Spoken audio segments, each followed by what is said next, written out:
Good morning, everyone. We're going to wait about 30 more seconds while folks are dropping into the room, and we'll get started here. Thank you.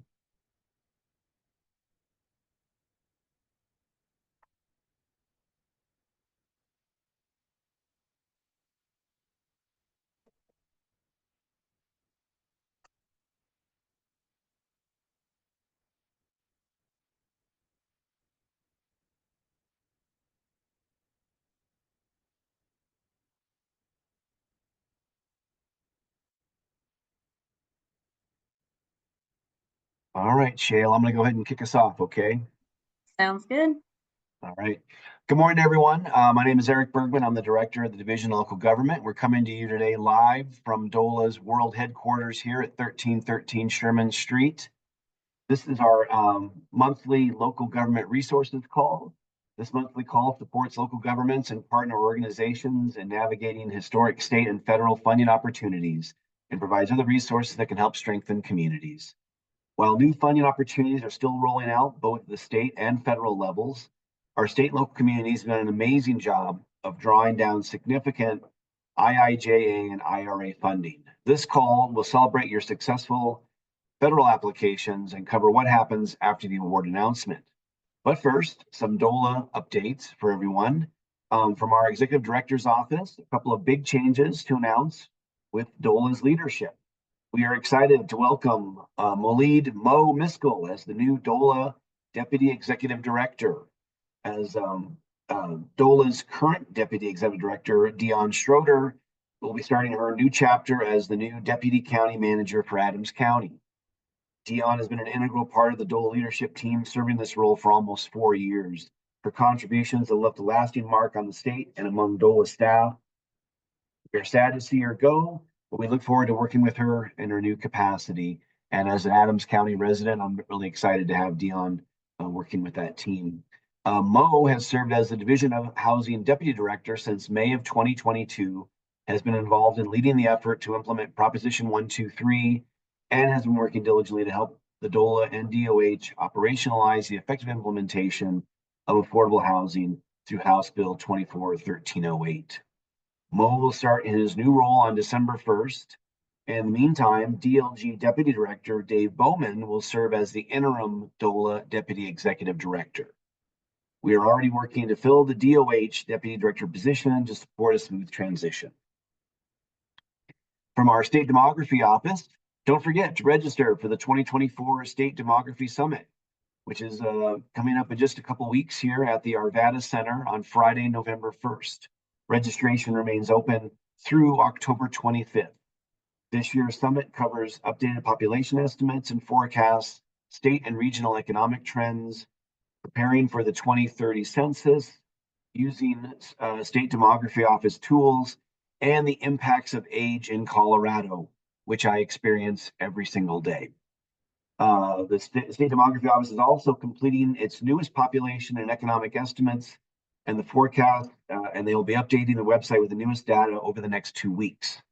If local governments are looking for data in the meantime, if possible, if you can wait until November 1st to download the newest data, but if you need something prior to November 1st, please contact the Demography Office and they can help you. Turning to our Division of Housing, scoring criteria announced. DOH and its Office of Housing and Finance and Sustainability would like to thank all interested parties for their feedback submitted to the division about the scoring criteria. We're pleased to release the final funding criteria and accompanying Q&A to answer any outstanding questions you may have about this new process. This new criteria will go into effect for the December 2nd, 2024 funding round. Division of Housing is committed to revisiting this criteria and our funding process annually to ensure the criteria outlined continues to be in alignment with state priorities for transparency and remains the best approach to supporting funding decisions among high-quality applications.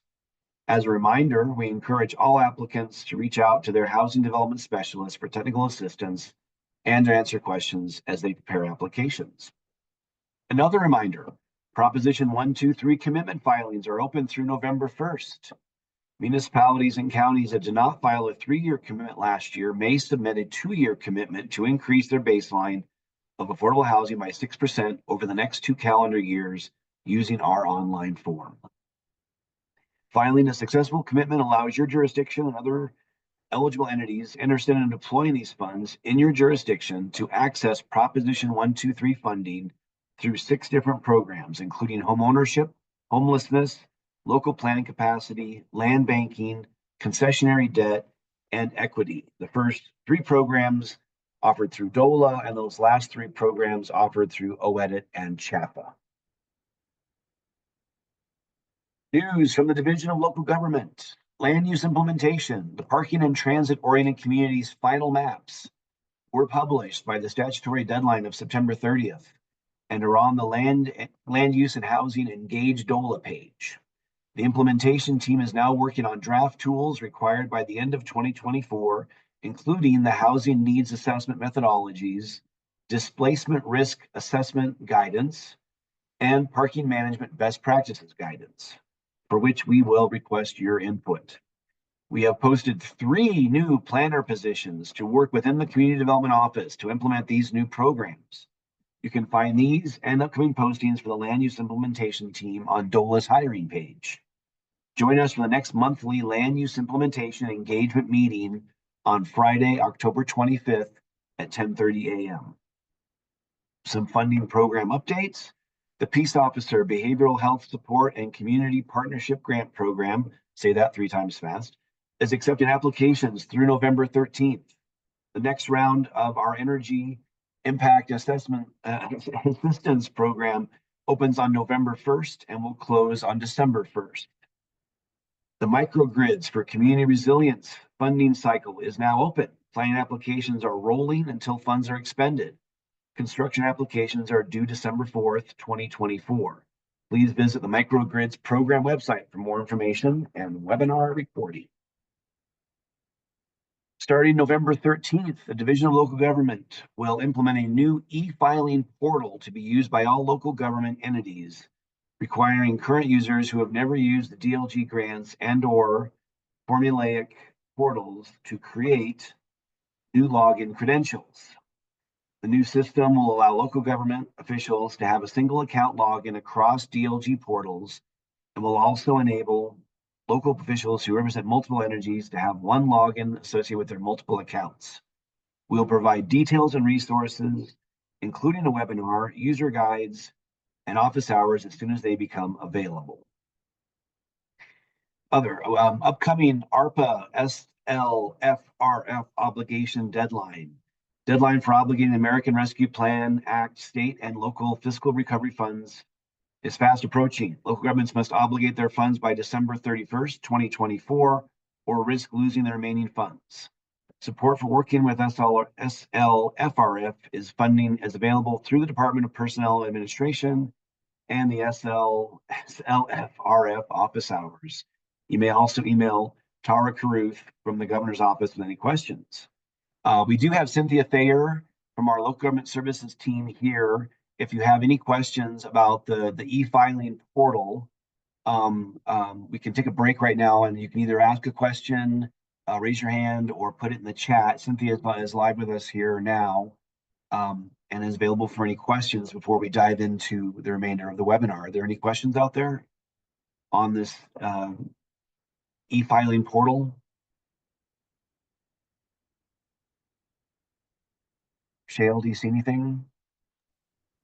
Not seeing anything yet. But also, if there are questions as they come up through the presentation, we can also answer those before we end today's call too, or catch up with Cynthia after the call. Perfect. Great. Cynthia, thanks for being here. And again, you can pop the questions into the chat as we go also. So with that, we can now dive into our local government resources webinar, which will be introduced by Shale Sabo from the Colorado Resiliency Office. Shale, take us away. Thank you, Eric. And I'm very impressed by your tongue twister skills today. I think you did a really good job on all of those. So, all right. Welcome back to our funding navigation webinar series. So this is where we provide monthly presentations on federal and state funding to support local communities in applying for and implementing federal and state funds. So this month, we're actually revisiting a conversation that we had back in February, and I will drop the link to that in the chat here shortly. where we were discussing implementing and monitoring funds, primarily due to the fact that we recognize a lot of folks in our state are probably applying for federal funds for the first time due to things like IIJA and IRA. So today we're getting a snapshot of how our state is doing as it relates to IIJA and IRA funding, but also hearing from local communities on their experiences with local projects and how they manage the projects, and then tips and tricks that they may have for other communities who are also interested in pursuing similar efforts. We will start our presentation hearing from Alyssa Denberg from the Governor's Office of Federal Funds and Strategic Initiatives, followed by Brad Culvert, who is a principal planner with City of Steamboat Springs. And finally, we will welcome Sherry Witt Brown and Tom Medina, who are the CEO and government grant specialist with the Greeley Weld Habitat for Humanity. So with that, I will take it, or allow Alyssa to take it away. Thanks, Jill. Hi, everyone. It's good to see some familiar faces online. For those that don't know me, I am the strategy officer for local government coordination. Our office actually just recently went through a rebrand. We were formerly the recovery office. And so you may have worked with our office before, but our office's name is now the Governor's Office of Federal Funds and Strategic Initiatives. Next slide, please. All right, so I'm just going to do a quick overview of IIJA and IRA. IIJA is also known as Bill, Bipartisan Infrastructure Law, same exact funding sources, so the name is interchangeable. With IIJA, it is about $1.7 trillion over 5 years, so significant amount of money that could potentially be brought into the state. We're in the first quarter of the 4th year, so we have 1 or 2 more cycles of IIJA funding left. Some of the programs that had funding all the way through the end are actually combining funding and just doing 1 more round. We're trying to communicate that information out as we hear about it, but some of them are still on track to just maintain the funding cycles that were identified at the beginning. Some program, I just mentioned that. With IRA, the Inflation Reduction Act, it's about $370 billion over 10 years. Most of IRA is in production credits, tax credits, access to capital, and loans for clean energy projects. And most of the IRA grant opportunities have already been awarded or announced. So keep your eyes out for tax credits and direct pay opportunities as well. Next slide, please. So we have done a number of different things to support local governments, tribes, and special districts in being able to draw down IIJA and IRA funds. Here's a list of some of the things that we've created. Ultimately, our goal is to maximize IIJA and IRA funds in the state of Colorado. So both at the state level as well as at the local government level. So everything that's listed on here is at no cost to the local government. Most of these programs were created in response to a general fund legislative bill that was passed. So it's not federal funds that are supporting you, it's general fund dollars to maximize that drawdown of federal funds. So the Regional Grant Navigator program, we have 14 regional grant navigators housed across the state. They are actually embedded with your councils of government. So if you have not been in touch with your regional grant navigator, please, please, please get in touch. They are here to you at no cost to be able to help you navigate all of the funding opportunities.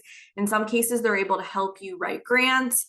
And then in a lot of cases, they're able to take what your needs are, bring them back to me in my office, and let us, provide a list of options for you to be able to enhance your ability to draw down funds.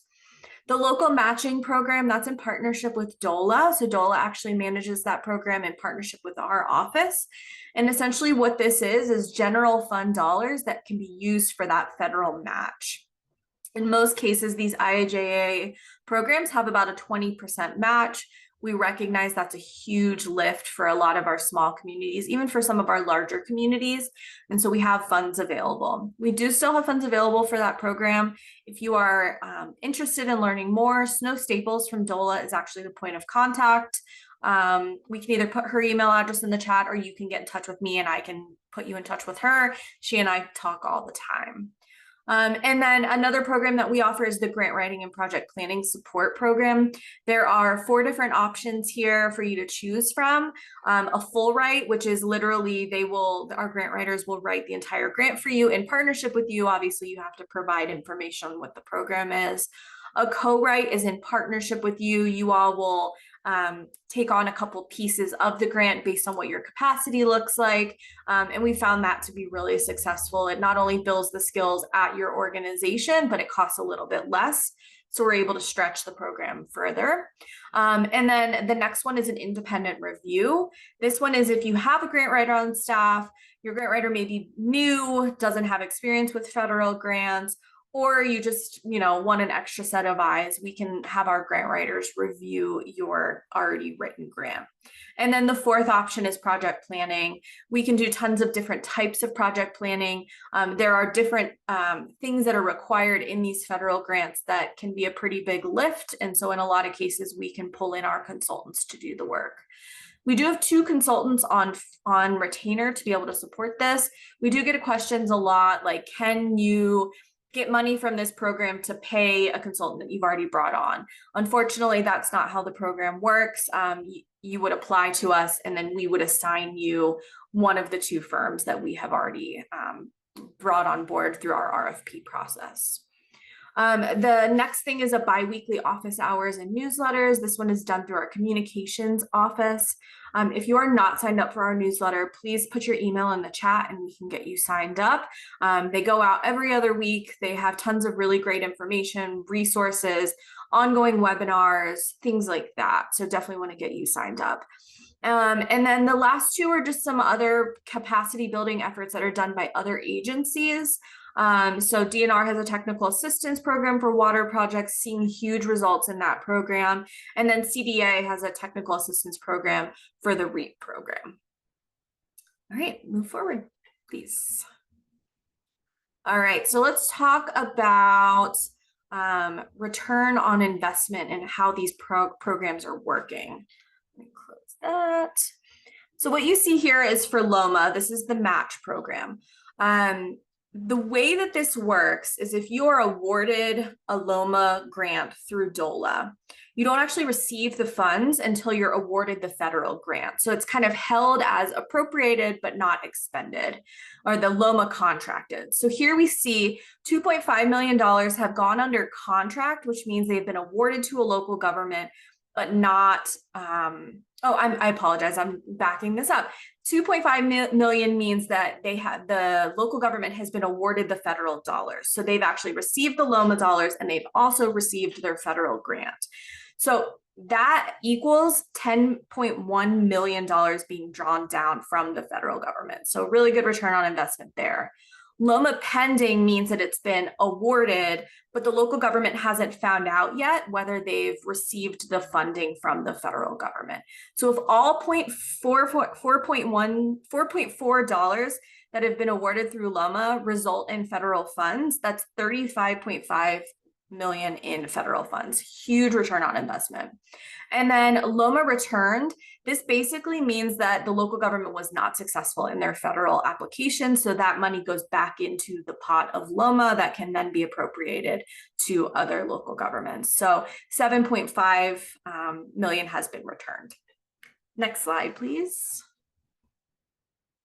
All right, so this just shows you distribution of where awards have been made for the grant writing program as well as the local match program. The gray are returned funds. So red is local match, blue is grant writing program. Obviously, we would love to see representation across the whole state.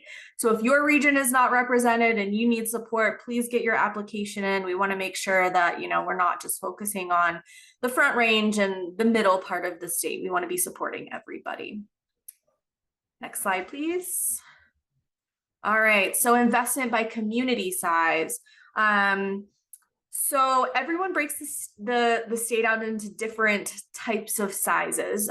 For the purpose of this chart, a small city is less than 5,000 and a large city is more than 25. And then for a county, small is less than 10,000, large is greater than 50,000. So as you can see here, most of the awards, or more than 50% of the awards, have gone to our small cities and our small counties for both LOMA and grant writing.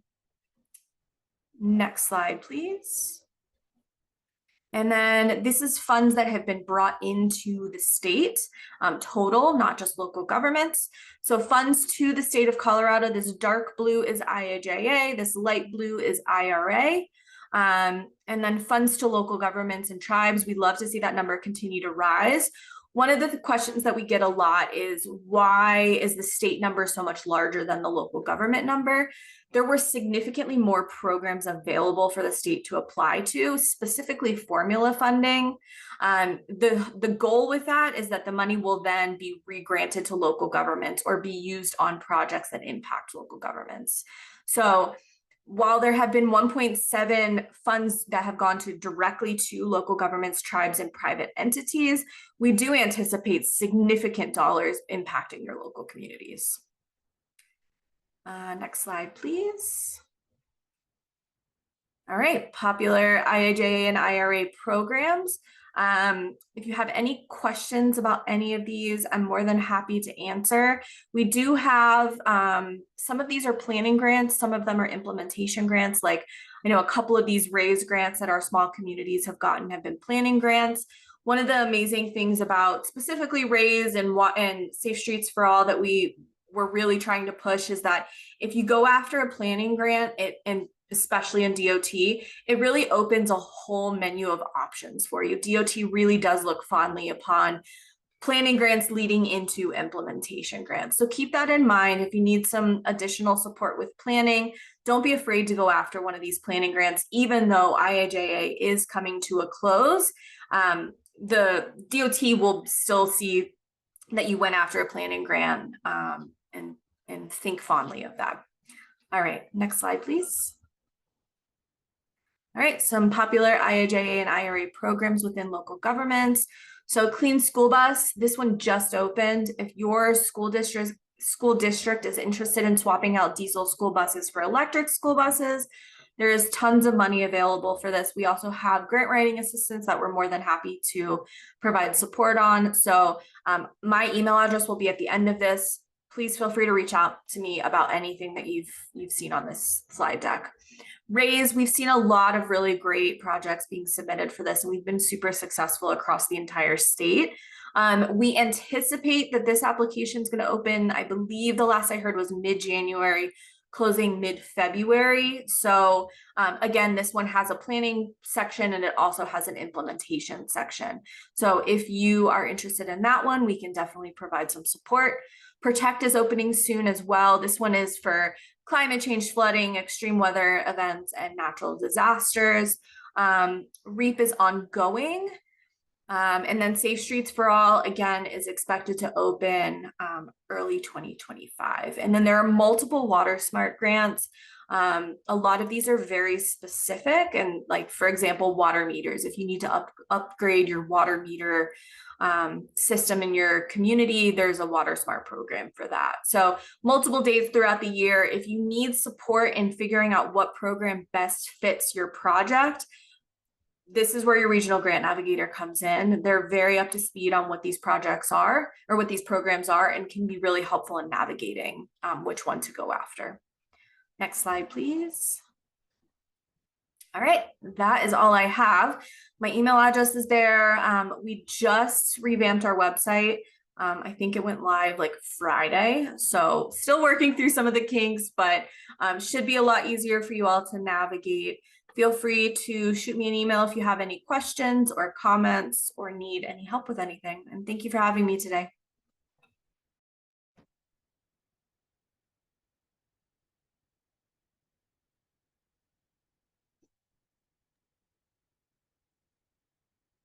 All right, Hi, thank you, Elizabeth. We'll go to Brad with City of Steamboat Springs. Hi, everybody. Hopefully folks can see and hear me. If not, let me know. I am Brad Calvert, as noted on the slide. I'm a principal planner with the city of Steamboat Springs in Northwest Colorado. I've been with the city for about 2.5 years. The project I'm actually going to describe was one of the very first things I started when I started with the city, essentially writing the grant application, and the project just wrapped at the end of August. So think of that as essentially a 2.5 year period from grant application all the way through closeout. I'll cover in today's presentation a little bit of some of our sort of internal grant administration and management approaches that sort of are structures that are already in place at the city of Steamboat Springs, as well as a few sort of specific experiences I had in managing this particular grant, the Innovative Housing Planning Grant. So very much in the sort of tips and tricks content description that Shale mentioned in the intro. Next slide, please. Sort of as described, we received our grant award notice in June of 2022. I would describe our overall work program as having a series of small and medium-sized tasks, maybe more so than like one large deliverable. There were things that were very data-oriented, the supplemental housing demand analysis. There were tasks that I would describe as sort of strategy and policy analysis, sort of a global housing strategy, looking at inclusionary zoning and linkage fee programs to convert short-term rentals to long-term rentals. We had very specific sort of zoning and development code revisions. That's the T&D element, as well as the beginnings of thinking about sort of a new program. That's the deed restricted portfolio management task that you see on the slide. We actually ended up dropping that from our work program, but I'll talk a little bit about that in a later slide. Next slide. I have two slides sort of back to back here that mostly just attempt to just describe that as the city of Steamboat Springs leans very heavily into grant revenue and grant resources to do almost all of our core functions. Pretty much every sort of aspect of city services, it touches a grant at some point. To give you sort of an example, sort of year over year, it will change. But for our 2023 sort of actuals for the budget, 15% of the revenue for our capital projects came from grant resources. So a very important part of our overall sort of service delivery model for the city of Steamboat Springs. It can be parks, it can be training, it can be facilities. You can go to the next slide. Our IHOP project, the planning grant was really obviously on the planning side of things, but you can see some of the other things that we've done. These are all relatively recently. I would describe the sources of these grant projects to be sometimes they are state sourced, sometimes they are federal funds, but we also pursue grants through philanthropy as well. One thing I don't really mention in the slides, but I think it's sort of helpful from a feeling comfortable in this role. The city is also a grant making entity. So we actually sit on the other side of the table as well. So that's actually helpful as we think about pursuing grants to sort of lean into our experience of giving out grants as well. Next slide. This is really sort of before you even sort of submit a grant application. I wouldn't worry too much about the sort of the graphic you're seeing on the right-hand side of the slide.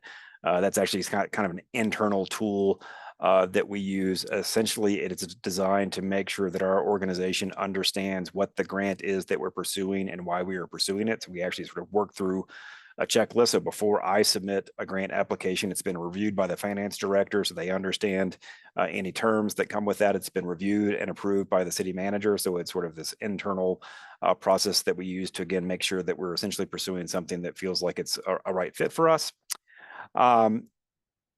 So again, the bullets that you're seeing on the left-hand side are really just sort of a few highlights of the things that we think about before we even pursue a grant. And I won't hit all of these, but most importantly, your community's need should drive whether you pursue a grant opportunity, not the grant opportunity itself. Like you can't make that fit. It either has to be there or it's not.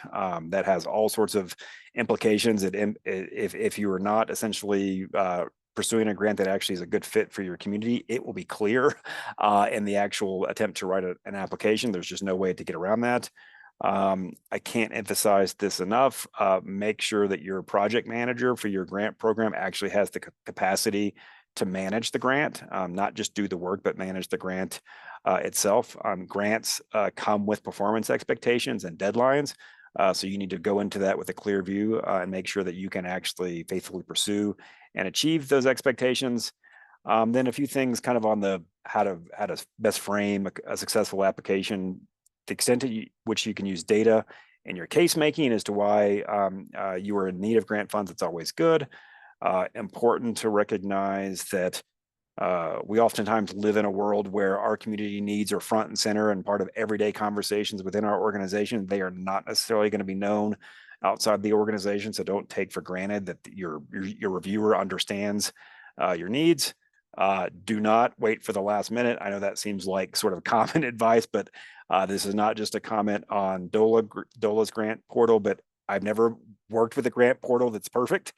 They're almost always clunky. I do not wait to the last minute. I never submit the day a grant is due. I do everything I can to submit at least a couple of days out because there will be issues undoubtedly.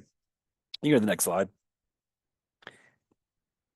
So this is again kind of an internal tool, and I'm just sort of sharing that tool. This is a grant manager checklist that every person that's managing a grant at the city follows. I've managed a lot of grants in my career, but not everyone has done that. So it's a good sort of thing to help someone get started.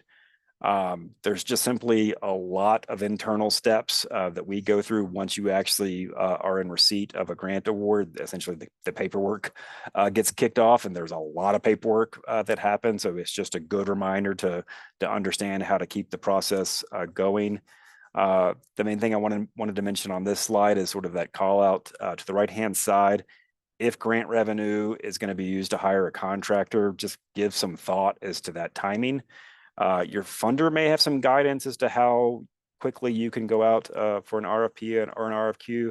Typically, they're mostly interested in when you can start spending money or when you need to stop spending money. I generally start working on procurement RFP when it really feels like we're at the finish line on the grant agreement. By that point, if there is something that's an item that city, legal, finance, others may object to, and the agreement would have been flagged and caught already. So when we're at that point where signatures are getting collected, I feel pretty good about starting the RFP process. I mean, because essentially if you wait till all the ink is dry, you're essentially eating into your grant performance period, and it's kind of hard to make up that time. Next slide. So a little bit about sort of our RFP process which was sort of interesting. And this is definitely in the sort of the tips and tricks and just essentially navigating what is always going to be some hiccups along the way. We ended up opting to go for an RFQ for our grant, and most importantly, one of the things that we did is we had a grant award, a grant project, but we had a 100% locally funded project that was separate, but the tasks were very similar. That we essentially put out a single RFQ to essentially cover both projects. And the primary reason to do that was that I was going to manage both projects, but also to essentially create a fee that was going to be attractive to consultants that were going to review the opportunity. We were putting this out on the street at a time when there was a lot of competition for work and there was a lot of work out there. And so we were just simply nervous about maybe not getting enough responses. We actually received 4 statements of qualifications, which is to me on the low side. The most recent one I ran, we received 14, so 4 was pretty low. And disappointingly, we had a process where we actually ended up with a preferred vendor. That vendor actually withdrew after 6 weeks of negotiation. So I'm sitting there essentially the week of Thanksgiving with an end of year deadline to sort of get under contract and no consultant. So luckily, my first sort of shout out to DOLA was they understood that issue in that situation, were really flexible, and allowed us to essentially rebuild our consultant team out of all of the responses that we received. So what ended up happening is we for this overall sort of omnibus project, we ended up with 2 consultant teams, which doubles your management. But in the end, it was sort of a good situation. We had 1 consultant that was 100% grant funded, obviously including the local match, and another consultant that picked up a little bit of that project, but also was doing some of the locally funded work as well.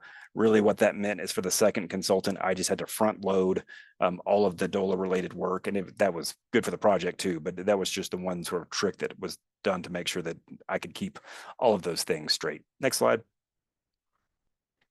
So a little bit more from that manager checklist. Most of these are probably pretty straightforward. I think the one point that I like to leave with people, particularly maybe newer folks on my team that are managing grants, is I know it sounds silly, but like file structure, how you organize your work is super helpful. You are essentially going to be reporting out by task and deliverables. Organize yourself in that way. Almost every grant these days, you are doing quarterly or some frequency of reports through a web form. Keep a local version of that because once you submit it, you sort of lose it. So I typically, keep a Word version of that because much of the work spans multiple quarters, and you're essentially picking up sort of your reporting quarter over quarter, and you want to be able to pick up the conversation in terms of your grant narrative and your updates from the last report that you submitted. Next slide. And as I mentioned to the DOLA team as we were sort of prepping for this, I didn't want this to come off too much in the sort of place of like giving a lot of kudos to DOLA, but that's been the reality of sort of what our experience was working with them. Their support and flexibility along the way was crucial to our success. It doesn't matter what kind of project it is, grant funded or not. If it's a long run project, 18 months, 2 years, 36 months, you're going to hit hiccups along the way. And if you add a funding partner to that, you've got to navigate those hiccups together. And so DOLA is really experienced with this. The slide doesn't necessarily emphasize this, but just to me, it's communication. If you as a project manager are seeing something on the horizon that could be a challenge, it could be an opportunity, go ahead and communicate that to DOLA. We had a situation that almost all of our sort of hiccups, to call it something, were what I would call electoral or political.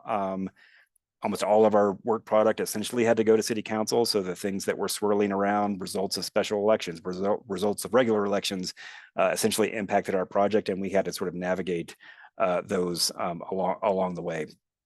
So bottom line, essentially, we only had to remove kind of one work program item.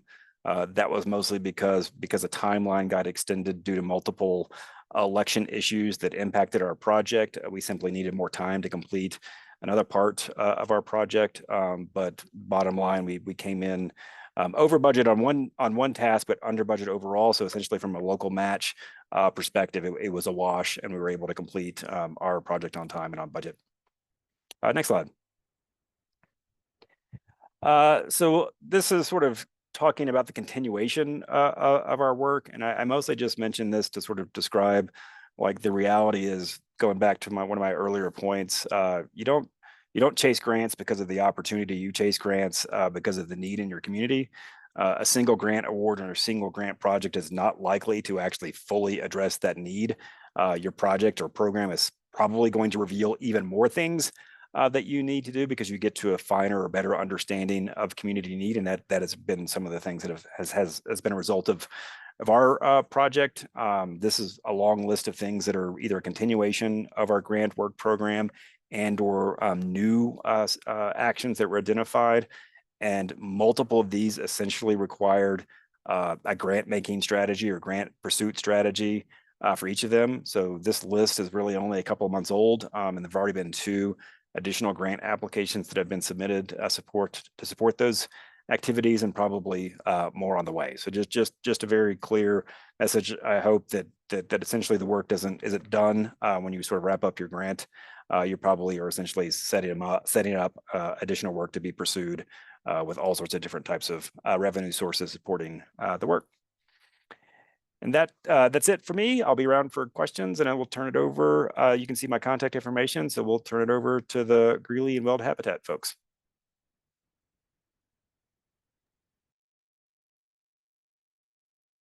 Good morning. I'm Sherry Wood Brown, the CEO for Greeley Weld Habitat for Humanity, and Tom Medina, our government grant specialist, is joining you here today.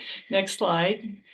I'm very excited to share with you a $100 million project, affordable housing, also a bit of mixed income, worked within this 42-acre development.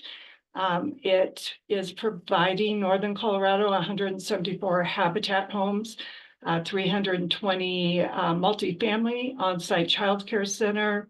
Go ahead, next slide. Mini pitch soccer fields, a nature discovery park, and many amenities that you see only in higher end developments, not necessarily in affordable.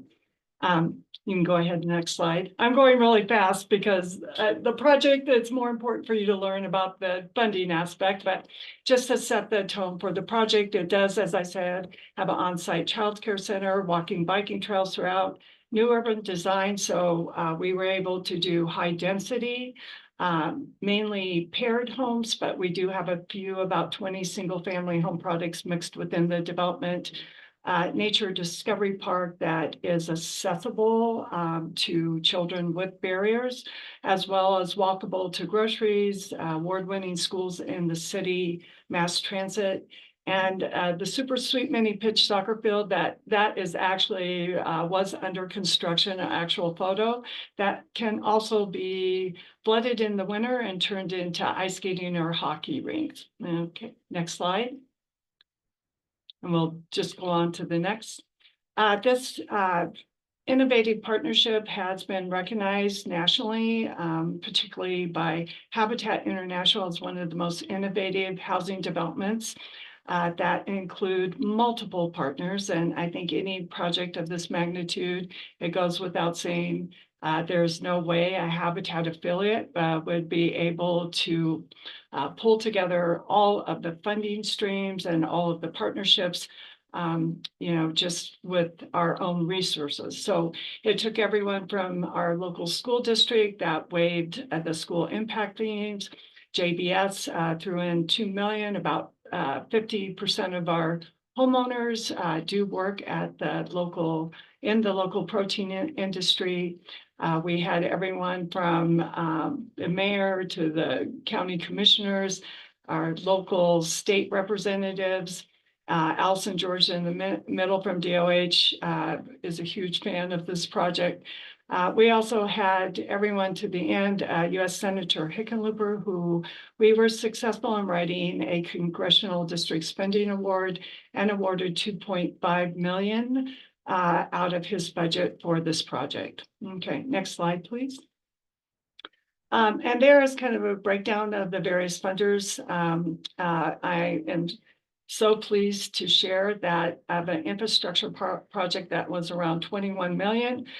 We were able to secure over 23 million and go into vertical debt-free, which I've been in land development and construction pretty much my entire life, had worked in the private sector in the Western Slope near Glenwood for over 25 years. And again, developed land and lots are essential to achieving a sustainable development. Okay, next slide. We also have incorporated other, I would say, value activities on this property. Don't judge us on that job site. Any of you that have worked for OSHA or anywhere else, you'll see that the students, we have created the first of its kind student program where they come out on an active job site and incorporate their core curriculum requirements along with dual college credit while building on an active job site. Why is this important for you to know? Again, just leveraging community impact. This program has been in place now 9 years. They serve students that have significant barriers and frankly, attend a school that has a 46% graduation rate. This program has 100%. Next slide. And it is called the Jefferson Construction Pathway Program. And those are actual students on the job site. And again, students are building at Hope Springs as we speak. And again, just leveraging investment dollars, whether they come from the state, federal level, or local. Next slide. And here, again, I won't go through all this, but by the numbers, this program too has become nationally recognized for the success of helping local students with significant barriers achieve career successes. 85% of our students are employed in the construction industry somewhere with far above living wages. And next slide. We are also piloting the first 3D printed habitat homes in the state in partnership with Alquist 3D. Greeley Weld Habitat worked with the city of Greeley to bring this partnership headquartered to the city of Greeley. The students that you just saw on the prior slides will be the very first high school students in the nation to learn this revolutionary technology, which I believe will change the way we construct homes in the next 10 years. Next slide, please. This is an actual video, I believe, yeah, this is the robot. We're on a chassis system. If you have seen any of the 3D printed technologies, Icon in Texas, for example, has very large robots where this robot is much more nimble and is able to print in high density housing situations rather than some of the other technology that you have seen that's been developed in this arena. Next slide, please. And again, just a photo of an active job site. And then this is actually one of the partially finished products, and we'll just keep going to a finished product right there. All right, so that is an actual 3D printed home, Habitat home in Virginia. And you can use 3D printing to really simulate any kind of architectural style you would find in the private sector. All right, next slide.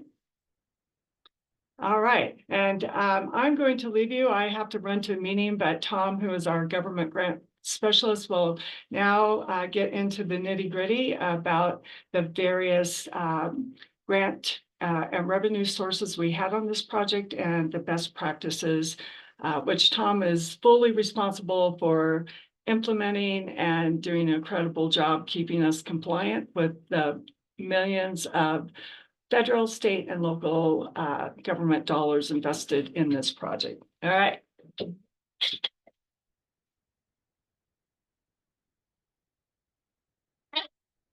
Hi, everyone. So like Sherry said, my name is Tom Medina. I'm the government grant specialist here at Habitat for Humanity. And yeah, so we'll just jump in. So yeah, just kind of going over some of the best practices as far as like reporting. That's mostly what I do. So like Sherry mentioned, the CDS award from Senator Hickenlooper, which requires a lot of reporting, like was already mentioned, like quarterly reports, and then also Section 3, which I can get into a little bit later. Next slide, please.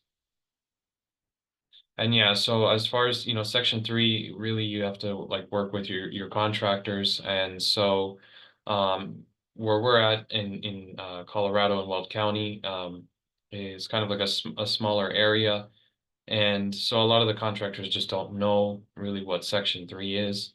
And so, we had to set up meetings with them to explain to them exactly and lay everything out clearly, but also just to, like reassure them that we're here to help them, to support them, in any way possible to help us and also them, be compliant with Section 3. So we did have like a local contractor who, when we mentioned Section 3, it was very overwhelming, very confusing. And, it really made a difference to set up a meeting. And like I said, just explain everything the best we could and also not overcomplicate things. If anyone has experience of, looking at Section 3 on the HUD websites, it can be very confusing and difficult to understand. And so what we found, what really helped us was just to create like an SOP basically for the contractors of how to complete Section 3 requirements and how to fill out the necessary documents and that sort of thing. So next slide, please. And yeah, so some solutions to common problems, again, just as far as just really not understanding, again, our first encounter with Section 3, it was really helpful to reach out to like our local city government who applies for multiple grants. And we sat down with them and they really just kind of helped us to break it down Section 3, go through all the requirements, kind of piggyback how they handle Section 3 and also, how they follow up with contractors and that sort of thing was very helpful. And then also just reaching out to like our you know, folks at DOLA also have been like a huge help, and like, you know, again, just clarifying things, you know, as far as like section 3, or even just with our grant with DOLA, you know, doing draw requests and like figuring out kind of beforehand, you know, before submitting a drawdown for the funds, you know, how or what is the best way to do it, or to make it more efficient, so we're not, you know, wasting their time, and you know, we can get the funds drawn as quick as possible. Next slide, please. And yeah, thank you all for listening. We have our website there on the screen, or if you need to reach out, you can again just reach out or go to the website, and our contact information will be there. And thank you all.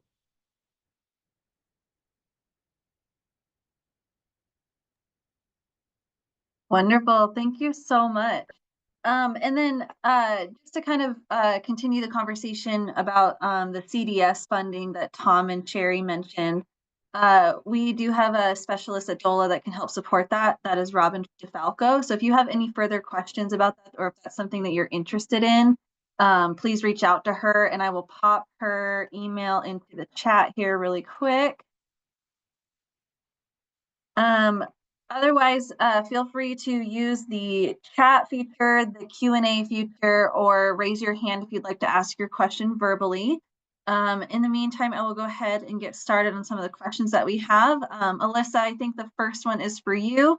Are regional grant managers available to provide assistance navigating FTA 5339B funding for a bus facility project?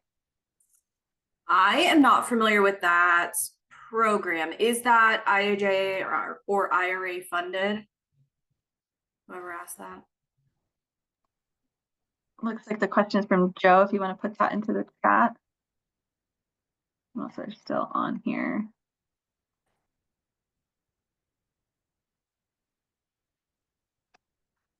While he types his answer, I will quickly hit on that. So unfortunately, due to statutory limitations, the regional grant navigators are only allowed to work on IIJA and IRA. They do work very closely with the regional managers, the DOLA regional managers. And so the thought is that if it is not an IIJA or IRA program, the regional manager will step in to be able to assist you. But if it is IIJA or IRA, the regional grant navigator can absolutely help. Great, thank you. Next question, Shannon, you had a question that's a lot longer. I connected you with Mickey as far as your question goes around the program alignment. I'm going to drop my email in the chat as well. We do have ag and food security as one of our strategy areas in our Colorado Resiliency Framework. And I think it'll be helpful if I just am able to get in touch with you and kind of see more about the program that you're discussing and see if there's opportunities for alignment there, or if I can get you connected with some different folks across the state. So I'll put my email here in the chat. And would love to get connected. I also saw that your hand is raised. I don't know if you still wanted to ask a question verbally. Okay, cool. All right. Let me just double check the chat here to see if there was any additional questions.